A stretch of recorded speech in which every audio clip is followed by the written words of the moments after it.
the volume. Turn up the volume. You've arrived at the destination for all things Kentucky. This is the Bleed Blue Network Podcast.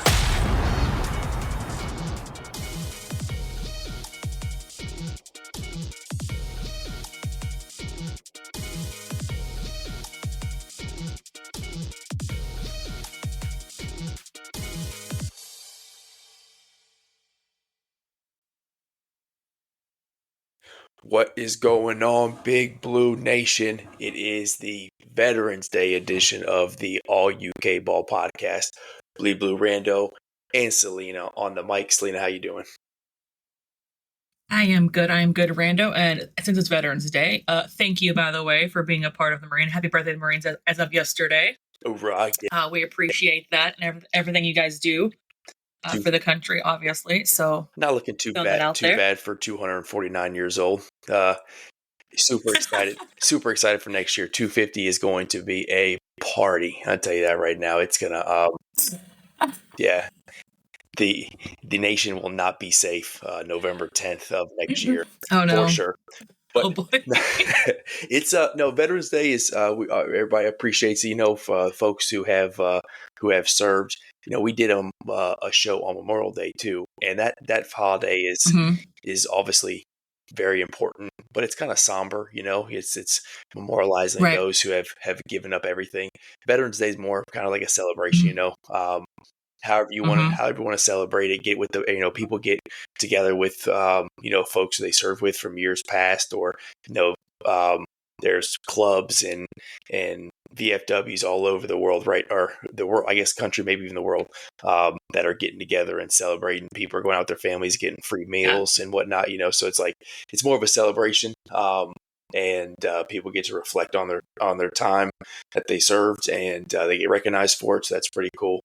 But the commercials and the ads on Twitter and Facebook and Instagram of all like the free food meals and whatnot, that's always like a controversy within the military community, because some people want to go out there and get their meal and take advantage of it. Some people are like, nah, I shouldn't be doing that nonsense. I honestly don't care, but it's funny how you see people just kind of going back and forth on it. I personally don't go out and do it, mainly just because I don't want to deal with all the people in the crowds.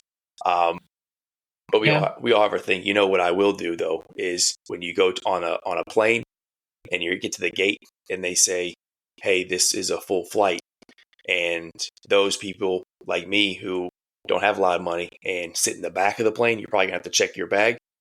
When they call up and say, "Hey, we need all the old folks and the babies and the active duty military to come on the plane first," I'm like, okay, I'm gonna use that bit. I'm getting on this plane first. Hello, that's me. I'm getting on this daggone plane first because I do not want my bag to get checked. I got food and computer, all this stuff that I wanted to bring on the plane. I like it throw it underneath there, but yeah, so we take advantage of it when we can. But the long rant, just a bunch of nonsense words of saying, hey, appreciate all the military folks, the veterans who are having a good time today. And let's get into talking about a little bit of football. We couldn't be disappointed. A little bit. All right. We couldn't be disappointed by a loss this weekend because we are on a bye. What do you think about some of the comments from the Stoops presser today? He's got his show going on right now, so we're not listening to that. I'm sure he's getting some questions, but I guess we'll start off with the comment of 0% chance he's stepping down. You surprised by that? That he was so matter of fact? I'm not surprised by that. He's got a lot of pride, and he's very proud of himself. A lot of pride in what he does. Not only that, but he's got an ego on him too, right? I mean, he's got a little bit of an ego on him, chip on his shoulder. I just hope I hope he understands that this season can't repeat itself. Yeah. Right? Like UK football can't go this far backwards. I think he knows that. I think there needs to be some changes to the other coaching staff for sure. But yeah, I'm not surprised by that at all. that I if anybody expected Stoops to be like, yeah, I'm done, I'm stepping down, they don't understand that guy like at all. Like, Yeah, not at all. I agree with you. I was a little surprised that it wasn't more of a dismissal, like, hey, well, that's something at the end of the season, just because it like creates a little bit of tension, and maybe there had been some chatter about other schools talking to him and whatnot. So the fact that he like 0% chance I'm stepping down now, I guess if something presents itself in the future, maybe. But the fact that he was so matter of fact of like seemingly I'm coming back next year and we're running it back, I'm sure there'll be some changes, but I'm not going to be the change. I'm not going anywhere. There were some comments that we talked about before we recorded about NIL and whatnot. I think that's always going to be a controversy, and people aren't going to agree with that. It's definitely not something. I don't think this went over very well. No, it's not something that's ever gonna, unionize the fan base. People believe that we should focus more on NIL. Some people think, well, I'll give more when we start winning games, and I don't think either way you look at it, I don't think there's a wrong thing there. But there is a happy median that we gotta find. Like, I think folks donated their time and money preseason because of all the hype.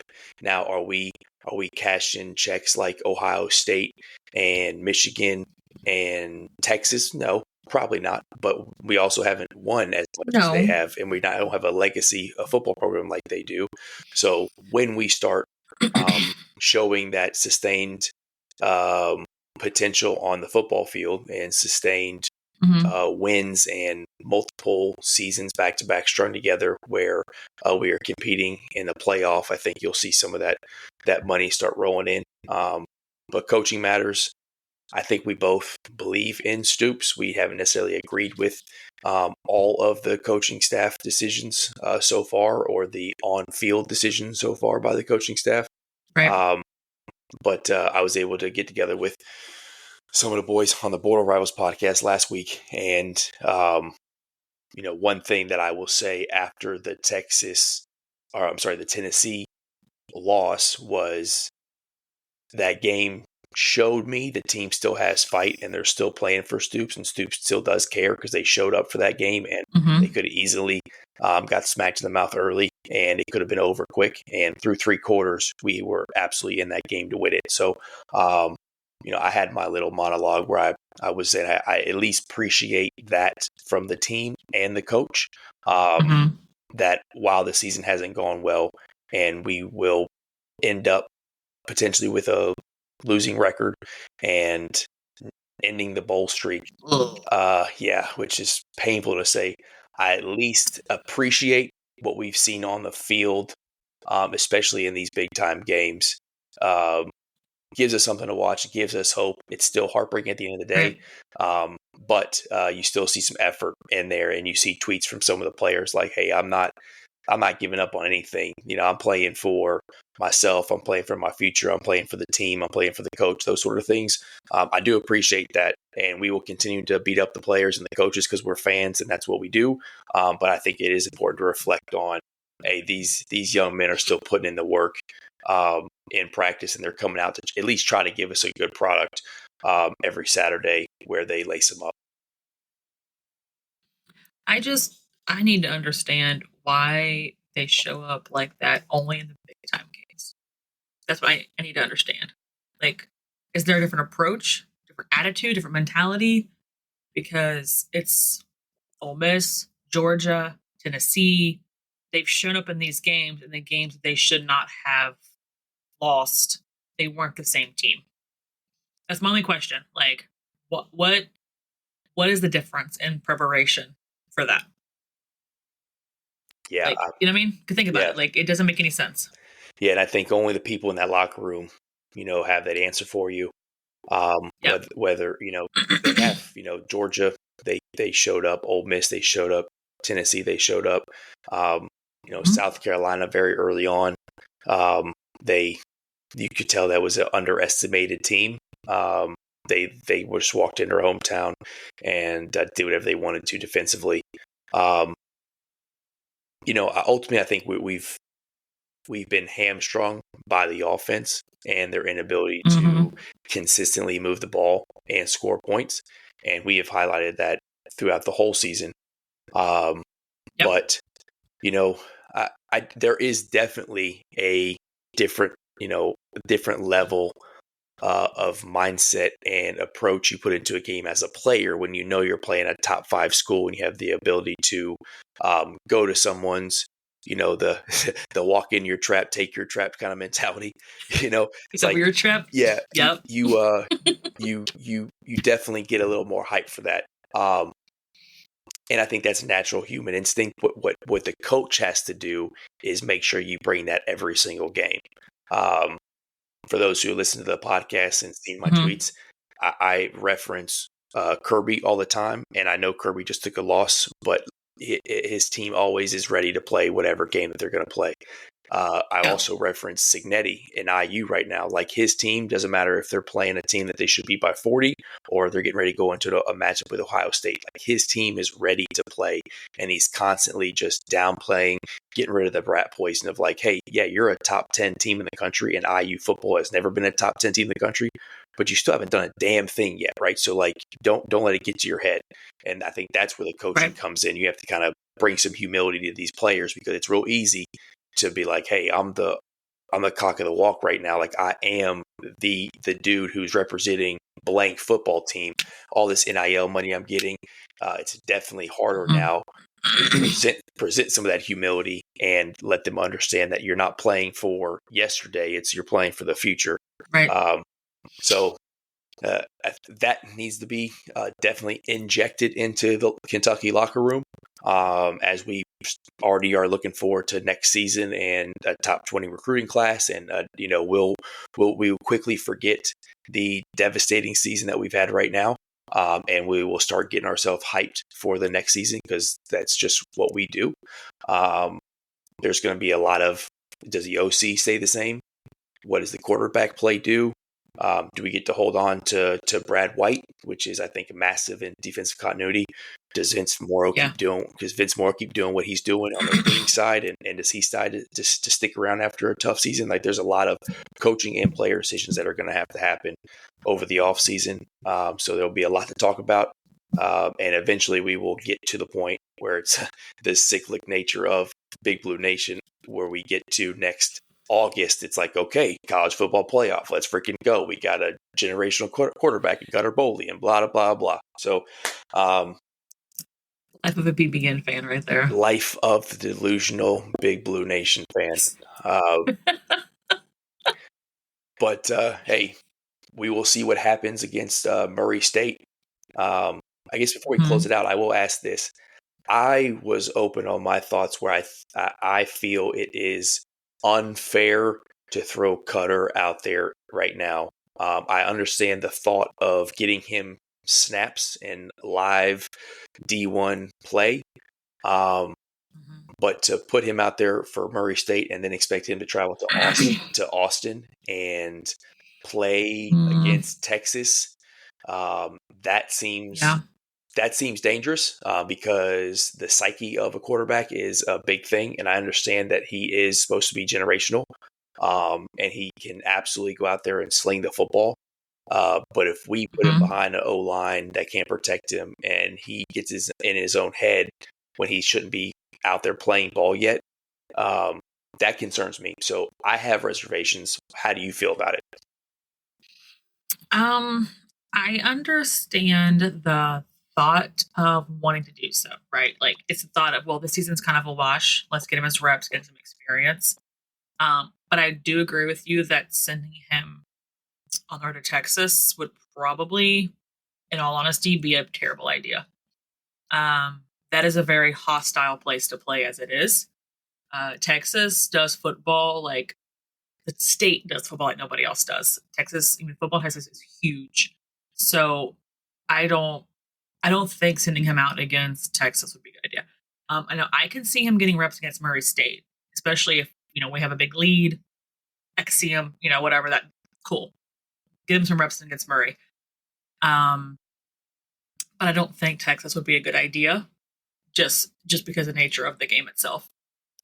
Yeah, and maybe it is a start him against Murray State, and then that buys Brock some time to get healthy, and he comes and starts in Texas. Maybe that's the play. That's a good point by you. So maybe that is the play, and it's let's at best, or I guess at worst, it's a draw to get fans in the stands against Murray State when they, outside of having the chance to booze up in whatever lot you own a spot into, there's really not a massive draw. There's nothing to go watch. Yeah, to watch the game. Yeah. I could, if I was there, it would be, outside of it's probably a pretty cheap ticket. If you tell me, hey, you can go see Cutter play, maybe that's enough to get some people in there, especially the Lexington faithful who have watched him grow in the high school football scene there. So, maybe that is the play. Murray State, get Brock healthy. He comes out and is able to strap it up and, get out there for a massive game in Austin against a probably at that point top 10, top 5 team, depending on what happens. So Texas has been pretty legit this year. Yeah, Sarkisian has a hell of a team. He's been prepping for the SEC for a long time. He's been doing the opposite of Oklahoma, who is trying to do it in stride. And when you're Oklahoma, man. Yeah, it could, as a Kentucky fan, you always go, it could be worse. Not by much, but it definitely could be worse. But yeah, so looking to, and you talked about a team who gets up for the big games. That's a massive road trip in Austin. And hopefully we can make it competitive. And if we won that game, it would be just like a Tennessee win, where we are just completely derailing a season. And at this point, that would give me just as much joy as anything else. It's just seeing somebody else's fan base just like, what the hell is going on? It's how do we lose to this stupid Kentucky team? How did these? Yeah. So that would bring me some joy. Someone else's tears would give us joy. Yes. Yes. What will also bring me a massive amount of joy is going and beating the Duke Blue Devils to absolute death tomorrow. We have a big game. Big game. First off, I am so excited basketball's back. I feel like this season, maybe it's because all of the chaos that happened in the spring and the way it happened, and how everything came about, and I feel like the season's taken longer to get here than seasons past because everyone has such high anticipation for this season, right? Like we watched the 2 preseason games. We're like, oh my God, this team has so much potential. Past 2 games, the ball movement makes me cry tears of joy. The 3-point shooting makes me cry tears of joy. Yeah. It is beautiful. I think there are players that are showing more than people realize that they had. I am very excited about that too. I can't wait. I am so excited. Yeah, I mean, court ball is back. Yes, the round ball is it's round back. Court ball is back, and it's going through the hoop at a just all-time rate from deep, especially blistering pace from deep. It's insane. Yeah, Brea is everything we expect him to be, coming from Dayton, and I was big throughout the offseason of this dude needs to start. He is that talented, but man, that role that he is coming off the bench, it's it's perfect. It's not the same as the what Big Blue Nation saw and fans saw last year when we had Reed Shepherd come off the bench, because that was just a different thing. He was a hometown guy, and he was the he was the icon Kentucky staple, right? Last year, he came into the game, we we were just praying that he would play well, and then we wanted him to come to start, and it was just this thing. But when you not so much from the fan perspective, but from the opponent perspective, it's still the same sort of. You see Brea come off, and you're like, golly, I just had Jaxson Robinson drop threes, in my eye off the dribble. And now I got to worry about this guy who they come in, they can kind of run the same offense, but they kind of different where it's not so much, Jaxson can do a little it off, different. Jaxson can do it off the dribble by himself. But now you got Kirk Kriisa coming in for Lamont and his passing ability and Brea's ability to shoot off the catch, whether a man's on him or not. And you've seen it already.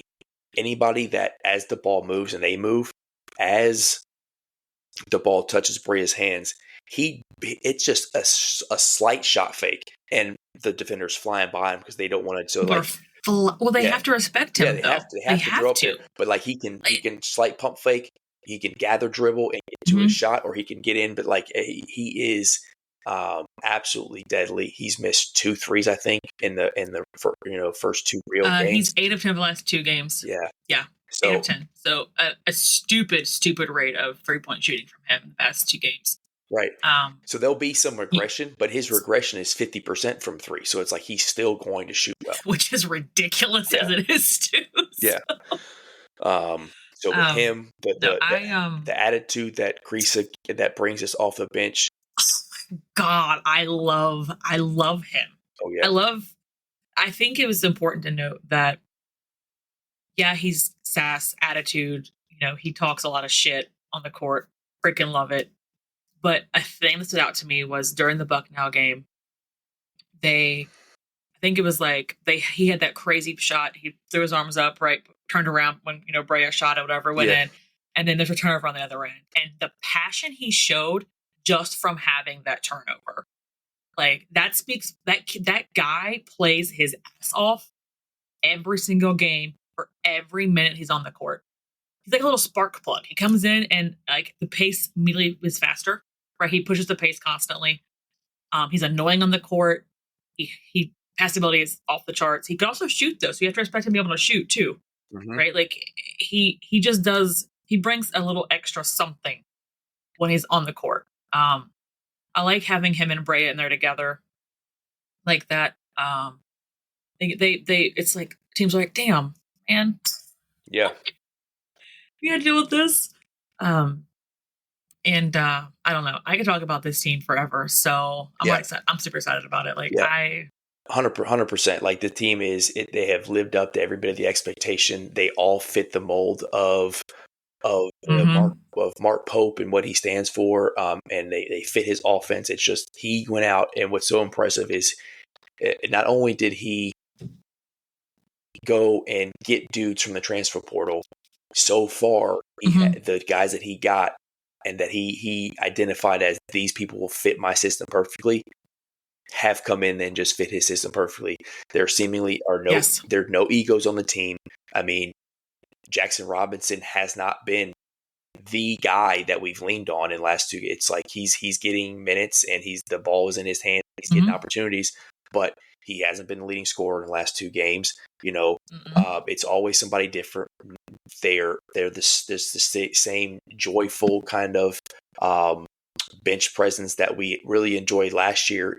Even though this team is completely new, and the article I wrote is the offense is going to be awesome, and we're going to love the threes that we get, and we could. I mean, it's not out of the realm of possibilities that we're averaging triple digits at the end of the season for the games that we play. Because of how fast we're running. But the defensive ability that we have is unreal. Legit. I truly believe when I say we have 3 contenders for National Defensive Player of the Year with Lamont, Butler, Otega, Oweh, and Amari Williams. What they do is unreal on the defensive side. I called it I called it legal theft. Anytime they're going to be on a court, they have the ability to just take that ball from you and take it the other way. If I was an opposing guard and Butler was guarding me, I would want to throw hands. I'm going to throw hands. Well, that's the thing. He's a pest. He is a pest, but he's it's so funny how different, at least on that what we see how different Kerr is versus Lamont, because Kerr is very loud. He's going to tell you hey, you suck. He's going to tell you that to your face. Lamont's just a silent killer out there, man. Like he's like, right. He'll clap it up and, but you don't see him smacking the floor, doing all this craziness. Like he'll gonna steal the ball. He's going to take on the other end, do a layup, and he's going to get right back into it. And he's going to pick you up 3/4 court. Like he is just going to be in your hip pocket all the time. And, he's like you said, he is a pest, but he's not the boisterous person like Kerr is. So no. It's funny how they both have their personality dynamics on the court, and bring similar but different things to that point guard position. Yeah. And I think this Duke game will be a more Kerr Kriisa game, depending on how Lamont shoots the ball at the beginning. I don't know if they're going to respect him from outside. They might try to lay off him and clog up the paint a little bit because he's hit threes in the exhibition games, but I don't think he's hit one in the actual since the start of the season. But we'll see. Otega Oweh, not a high percentage 3-point shooter, but he has been knocking him down, so potentially Duke has to respect him on there. But if they're going to sag off him, I also think Lamont and Otega are confident enough in their ability to get to the rim, even with somebody hanging back to the elbow. I think they still try to get into the paint and dish it out that way. So I will tell you, though, no matter how Duke plays us, I am confident that Pope will have the boys ready. That's one thing I'm ready for. I truly believe. 1,000%. This man coaches his ass off, and they're always ready and prepared.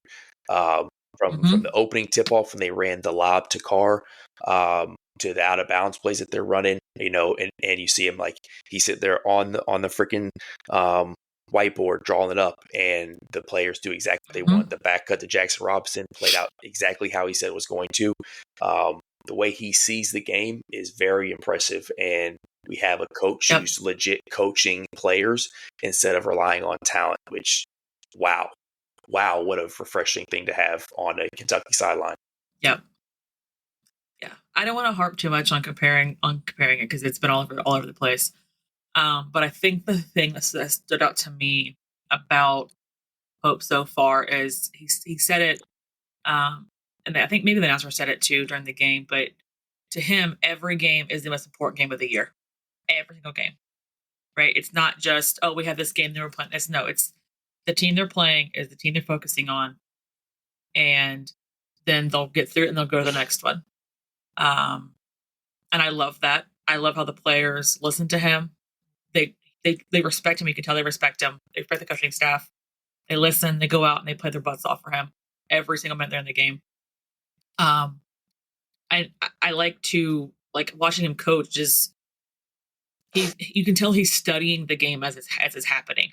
Like you can see him he's like him thinking almost on the sideline as it's happening, and he's I think about making adjustments as he's going. Like you can see him studying it as it's like in real time, and then he's making change things if he has to change things. He encourages the players to come off the floor. He'll see him pull them aside and they'll start smiling. He's like, pat him on the butt or whatever. I love that. His positivity is infectious. I also like the fact that we saw in the Wright State game, the Bucknell game, it was an offensive rebound by Bucknell that led to points, and then an immediate turnover that led to points, and he called a timeout. And he doesn't have it the same way as some coaches, but he was clearly pissed, and he looking at these guys like he doesn't have to get in their ass like real loud and be like all crazy jumping up and down, but you could see he was pissed, and he came up to him and he was, all right, boys, lock your shit together, man. Like, this is not okay. This is not how we play. This is not how the expectation was. And they came out and instantly went on a run. So you see where he's not just like sunshine and rainbows and kumbaya. It's like he'll get into somebody if he's got to, or the collective of the team if they have to. And he's got the depth to be like, okay, you want to take a couple plays off, sit your tail on a bench. I got someone else here who can play the same way. So that I appreciate too.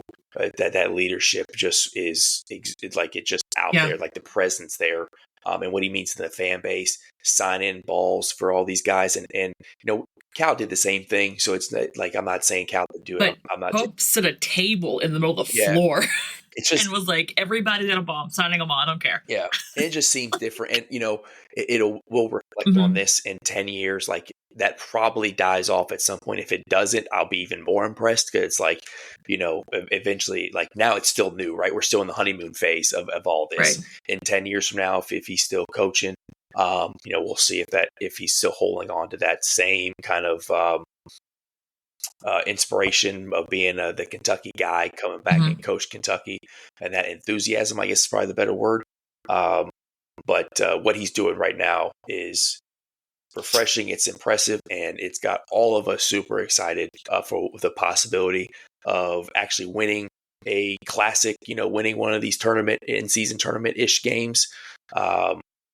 I have my thoughts on Been a while. how we win this game. I'll open it up to you first to tell me, like, what do you think is the key to going in there and smacking Duke and getting a win? I was talking to somebody at work about this today, actually. I think our experience and our age is going to play a big role in this too.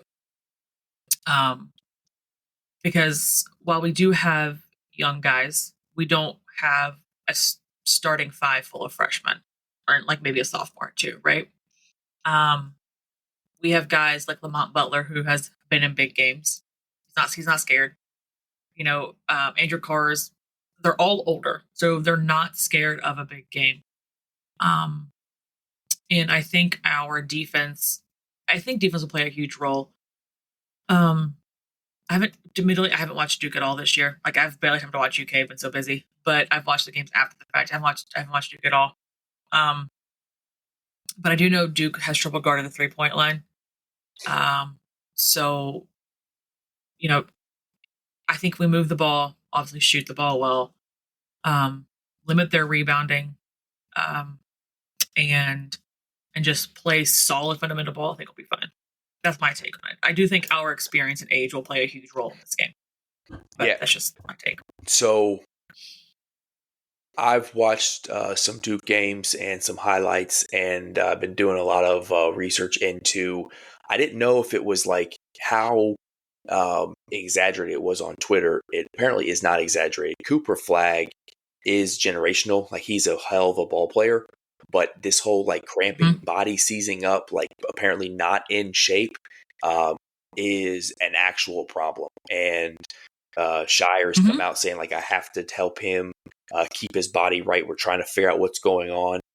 So if I'm Pope, the first 5 minutes of the game, I am at a freaking all-time electric pace, like faster than we've even played so far. I want the ball across half court in under 3 seconds, and I want to make him spend as much energy in the first 5-8 minutes. By the time we get to that under 8 timeout, I want him gassed, right? And like you said, how our age will be affected. Like, I want people leaning on him, right? I want our big bodies leaning on him, just wearing him out, because he is the centerpiece of the offense, right? He's the guy that they built the team around. They have Proctor, who's returning. They have some other freshmen that have played well, but you take him out of the game, and now the offense just kind of doesn't work.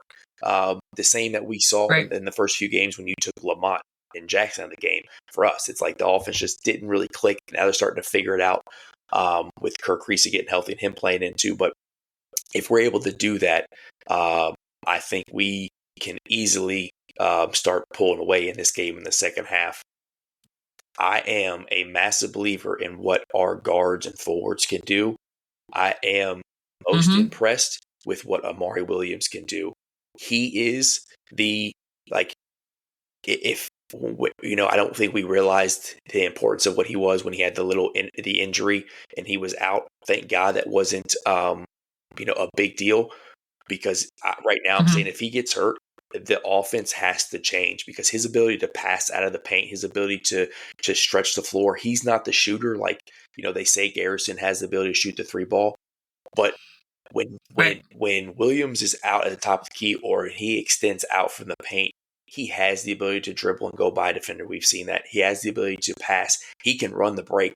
He eats defensive rebounds, and he protects the paint so well. Like, everything that he can do is what creates these open shots for the shooters that Winton Pope got, for Brea, for Jaxson Robinson, for Kerr, for Ansley, all these guys, right? He is the linchpin. Like, he truly is the centerpiece of what makes this Kentucky offense go. Mm-hmm. It is so funny how us, couch coaches were like we so wanted great Osabar because like his ability to like, he was just more nimble and he could dribble and he could do X, Y, and Z. And Amari, and he was like, yeah, he's a great defensive player, but like, how does he fit Pope's system? We didn't know what he had in his bag. Yeah, we did. Like, he just wasn't. We used were that uneducated. way. Yeah, he wasn't used that way at Drexel, right? Like their pace of play was so slow. And I think he averaged, maybe 10 points a game, but it wasn't something that's like stood out to you. But they were very slow compared to what we're doing now, though. Yeah. Yeah. But then you just see what he can do for this offense. You're like, golly, this probably was the most important pickup that he got, and he was the first one.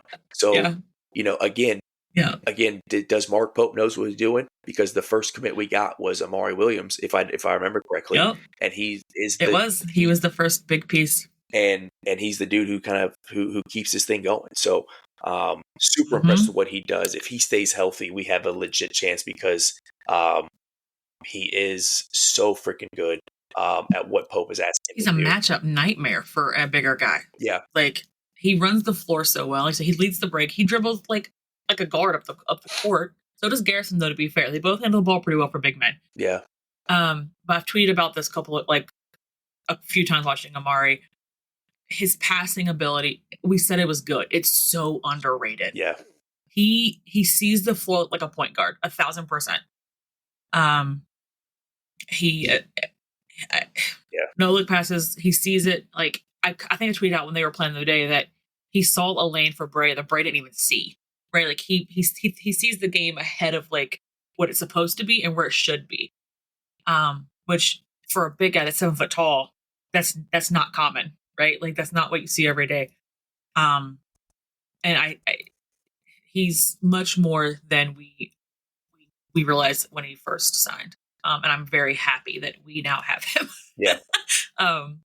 Because he gives the defense is great. Yeah. His post play is definitely better than Garrison. Garrison's still trying to he still looks a little awkward down there. I feel like he's grown a little bit too, though. Yeah, he's like he's gotten. Garrison, he's at the gangly stage still. Like, you know what I mean? Yeah. Like, he's back to that kind of skinny stage. If we get a second year of Garrison, he will be very, very impressed, especially if we were able to work on that jump shot. I have seen some mock draft where he's a late second round pick, which is surprising. I don't know that. He's got a lot of upside, though. Yeah, his upside is crazy good. Yeah. That's the thing. Like, we all know that big drafts on potential, and he's super athletic, super, got long arms, quick reflexes. So he has all his potential to be really good. Yeah. So I agree with you. Like, hope he stays and we can have him multiple years because he's only a sophomore. Mm-hmm. So.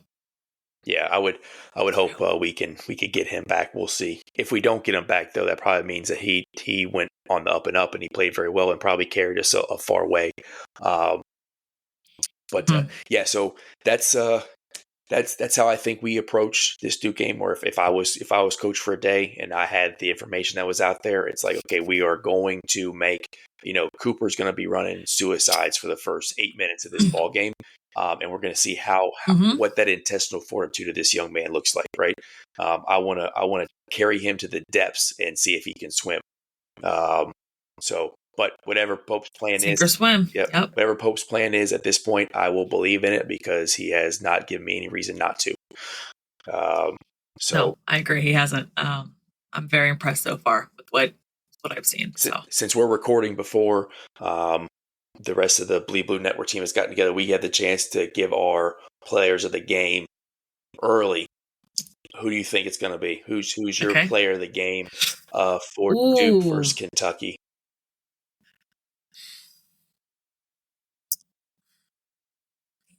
I'm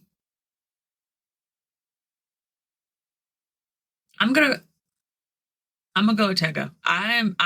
Double O. I like him. I love Otega. Yeah. He's also vastly underrated, I think. He plays defense like Butler. He's a bully. He's a bit of a bully. He really is. Yeah. He can shoot the ball and he can drive. He rebounds really well for your guard. I don't know. I like him in a game like this, but I can pick a lot of different players, so that's just something off the top of my head. I mean, honestly, I think it was Brea. I had Amari, and then who was someone have Otega? But like someone had Otega, and then Robinson was one of them. Someone picked as well. Yeah, and you can make arguments that you were right with the Kobe Brea because he goes 4 of 4 from 3, and he came off the bench and shot the lights out, and he was massive in that game. You look at the stat line and what Amari did, I could make an argument that he was the MVP and what he was able to do just based off what I said about what he does for the offense. Double. So like there's going to be someone I think who steps up and is like the most valuable player for a game. Right. But there's the, parentheses S around MVP. It's like there's going to be multiple valuable players that what they do here. Right. I think if we ever get to it, we will see the Jaxson Robinson game at some point where he goes off for 30. I think that's inevitable. But if we get to the point where we need J-Rob to get 25, 30 for us to win a game, then I think we're getting far, far away from what Pope wants us to do. We're supposed to be. Yeah. And again, I just don't see that happening with this coach. He'll find a way to adapt to SEC play if he needs to. But we have done what we needed to do through exhibition games and through the first 2 games of the season. We should have smacked teams in the mouth with what we have in talent and how we play, and we did that. So we smacked them. Yep, there were no close games against Evansville, or there wasn't none of that craziness. It was go out there, none of that. Handle your business. I do think our shooting percentages are going to drop a little bit. It's the first game away from Rupp, so they will. I think that will affect it some. But on the defense will be better too. Like there'll be better defense and stuff as well. So those will drop. But I don't expect I don't expect us to go shoot like 20% from 3, right? Like I don't put that at all. We have too many shooters on the team to ever shoot that low. I think the Bucknell game is probably our floor. We shot 36% from 3. People didn't understand the article that I wrote. They were like, "Oh, you don't know Pope math. It's 50% is from 2 is the same as 35% from 3." It's like I'm saying like it was bad compared to what that's UK's floor. Yeah. Like yeah. I was like, and some teams want to shoot 36%, and we're like, no, that's as low we can go. Yeah. A little shot. If you're an Arkansas fan, you're praying, or a Louisville fan, you're praying to God you can get to 36% for the season. But so I think 40. We in the season at 40-45%. That's going to be very, very impressive, and it's going to be something. But also I don't see us ever scoring outside of 80 points a game. I think that's our floor too. Which, if we do that and play the defense we're playing, we're going to win a lot of basketball games. I still think against Duke we hit into the 90s, just based off of. I think so too. I think we're going to have to go back and forth offensively. We will lock them down at stretches, but Duke has the talent to go on long runs so they can get hot just like we will. Mm-hmm. But I will, as always, predict a Kentucky win. I don't know the final score yet, but my player of the game is going to be Amari. I think he is going to do the tangible, intangible things. He'll have another double-double, and he is going to show the little boys at Duke what it's like to play a grown man. He is a grown-ass man, to be fair. From London. So he's going to show them what it's like. Dude, his voice is so deep, it's ridiculous. Yes. Yeah. You just sit there talking a good game, and you're like, oh my God. Don't hurt yourself. I'm instantly terrified. I'm instantly terrified of this human being right now. So you got double O. I got Amari. At double O. Kentucky's going to go in there, and they're going to beat Duke. and we are going to be even more belligerent than we normally are as Kentucky fans, and it's going to be great. Excited for the watch along tomorrow. The thing we did for the Tennessee football game was awesome. One of the coolest things I've ever done. So hope everybody tunes in for the Kentucky watch along. If you thought your boy was crazy during a football game, just wait till a basketball game.